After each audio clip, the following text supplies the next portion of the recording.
Should I make you laugh again or something like this? Maybe I'm cranky today, so do it. Just maybe I'm cranky today. It's only a belief that you're cranky. This is true. This is a truth.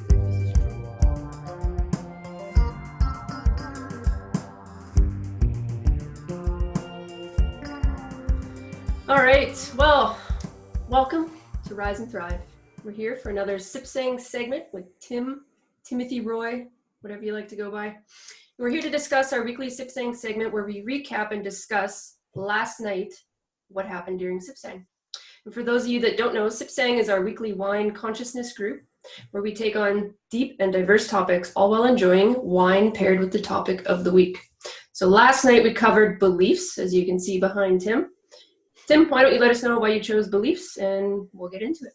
All right. Just notice that I didn't change the date. It was actually April 4th. Oh. Oh, well, so it goes. Beliefs. Yeah, sure, Jade. Beliefs. I'm basically in the belief profession. I help people change their beliefs. I help people examine their beliefs, see what their limiting beliefs are, how they can release the ones that they don't want and input ones that they do want. But it's almost not that simple. And there's some kind of paradoxical understandings about beliefs that I've come across, at least, that I really wanted us to throw around last night. And so beliefs it is, right? You know, Henry Ford said, whether you believe you can or you can't, you're right. Mm-hmm. Right? Yeah, that's something Wayne Dyer quotes consistently. Consistently, all the time. Mm-hmm. And there's so much truth to it, except when it's not true. Okay. Right. Maybe we can unpack that a little bit, if you like.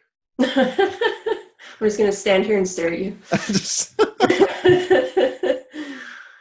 Yeah, well, it's interesting you say that, because one of the quotes that I wrote down was actually a Wayne Dyer quote, which you kind of alluded to in that opening as well, which is, you know, if you change the way you look at things, you change your beliefs about something, the things you look at are going to change. Absolutely. Right. So, and then Joe Dispenza, who we've referenced a lot on this show so far. On the show, he talks about, you know, you don't have to believe something to do it or to make it a reality or become a reality. Exactly. Which is really interesting, because up until, you know, a few months ago, well, that's probably not true, but it took a while for me to shift over into that way of thinking and to realize the truth behind it. Yeah. Mm-hmm. It's really true, because we have to understand that beliefs, people think when most people, I believe, think that when they hear the word beliefs, it's a conscious thing, right? I don't believe that. Oh yeah, I believe that, you know, that kind of thing. But what we're really talking about when we talk about the operating system of the mind, the beliefs that we have internally that we might not even know about, right? Those are the ones that that are running the show. So when we get into this whole idea about your beliefs not meaning anything, it's really about the Karate Kid example, the wax on, wax off. Like, if for those who've seen the movie, you know, Daniel-san is doing all of these exercises. Miyagi has Daniel-san doing all these exercises, like painting the fence and waxing the car and sanding the floor. And Daniel-san, he has no idea why he has to do these things. Like, it doesn't make any sense to him whatsoever. What does this have to do with learning karate, kind of thing, right? But every day he had to go do this, every day. And then he flips out one day, and Miyagi goes, "Show me paint the fence," and he starts whap, whap, whap, whap, you know, and by then Daniel-san's muscle memory has taken over, and ultimately his body has created a new mind, if you will, if to put it in Dispenza's terms, because his body now knows what to do, even though he didn't believe that this had anything to do with what he was being trained for or what he wanted. So when we do the reps, if we just get up and do the activities, right, you'll end up surprising yourself, per se. Because another Wayne Dyer thing that he liked to say a lot was, most people say that you will believe it when you see it. Yep. But he professed that you'll see it when you believe it. Mm-hmm. And there's truth to that too, right? That whole idea about, I believe that I can do it, and there's something there, and you start taking the action. It's that no matter which way you look at it, it's that putting the miles on, doing the reps, putting the rubber to the road, if you will, that Mm-hmm. actually moves the needle for people, right? Totally. Yeah. And then what we just want to do is have a better relationship with our beliefs. Mm-hmm. Have a better relationship, and also start spending the time to become aware of what they even are. You've pulled things out of me. I'm like, holy crap, I didn't know I believed that. Totally. I would never believe that, but I do. Right? Well, I still remember the number one belief that actually shifted, like it was like the biggest shift in my entire life, is when I basically like it, looking at it as like excavating, right? You excavate, or you do an archaeological dig, you never know what you're going to find, right? Well, I found a belief that I was holding, that other people were better off without me. Right. And so like, how do you expect to have, a good relationship, a business, something, like whatever it is, like, it's not something I thought about, right? And then, by doing the work, by, using the tools to excavate into my own belief systems, it blew up. It popped up to the surface like a Pez dispenser, basically.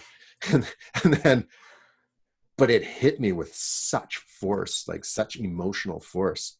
I knew that I was on the right track. And when I released that, when I actually used the techniques to release that, it was amazing. It was literally like finding out the arch nemesis that you've been wrestling with your entire life and fighting with. It, turns out to be, a guardian angel, that unzips itself out of this ugly suit kind of thing, and weeps because you finally did the work to set yourself free, which set it free. Its job is finished because you actually did your work. It was really cool. Right. And that's getting into some of the shadow work we've talked about before. Yeah. Love shadow work. Me too. We're going to do that again soon, I think. I hope. Yeah, let's do it. Just dropping that. We should do it for a live one. In the dark? Do a live and in-person sip saying, and hit the shadow work stuff. I like it. Invite a few people. Cool. Well, let's, something I wanted you to talk about a little bit on one of these segments is the benefits of being in the conversation versus just listening in to these segments or getting a little kind of piece of it. So from your perspective, what's the benefit of being a participant in our sip saying groups? Yeah, perfect. Well, the biggest benefit is you get to explore your own wisdom and bring what you got to the conversation. And a lot of people I find struggle with thinking that they have anything of value to say. Right? We've run into this time and time again where, someone's, I don't know what I'm gonna say, and then they'll come, and then my job I find is to kind of facilitate that, and I will actually kind of pull someone into the party, if you will, and ask them a direct question. And I don't know about everybody else, but for me, even like someone will say something, you'll say something, one of our members will say something, and it connects two pieces that I've known before, but it gives me a completely different perspective on it, which expands my own consciousness. Right. So that's my own personal journey with what it was. And I believe that that's available for everybody. But let me ask you, from your perspective, how does joining into the conversation, instead of just like, being a wallflower? Well, I'd say exactly what you just said. And I would add on to that with, then I get to verbalize my realization, and that verbalization, bringing it into reality or into matter. Yeah. Helps it stick, right? Yes. Like you said something, I think, was it in one of these segments or actually in Sip Saying? I don't remember, but you said it helps me put my thoughts into words. Right. Right. and you're absolutely right. Like I find being able to take thought and bring it into reality, either through writing or through conversation, to get it over the lips, you bring it into reality, which is a true spiritual principle. You're taking something out of ether, out of the unknown, if you will, and making it known, right? You are making it material from the non-material. And I think that's a very, very powerful exercise to do. And it's something we take for granted all the time. We're doing it all the time, but we're often doing it maybe not in the direction that serves us best. Yeah. So I really appreciate the intention behind that. Obviously, I'm in the group, but I also take notes. I think I'm the only one that takes notes, but I find that really helpful too. So not only am I saying it, but I'll write down a few things. I don't like, transcribe the whole thing, but scribbled notes from last night. Do you? Yeah, okay. I can almost read them. Like booyah being a high frequency emotion that someone couldn't. Whose was that? Was that yours? Someone couldn't. I can't picture myself saying that. No, they didn't say. They weren't. Who was it? I can't remember. They were not having a difficulty explaining what feeling it was, what emotion it was, and can't say their name anyhow, so it's okay.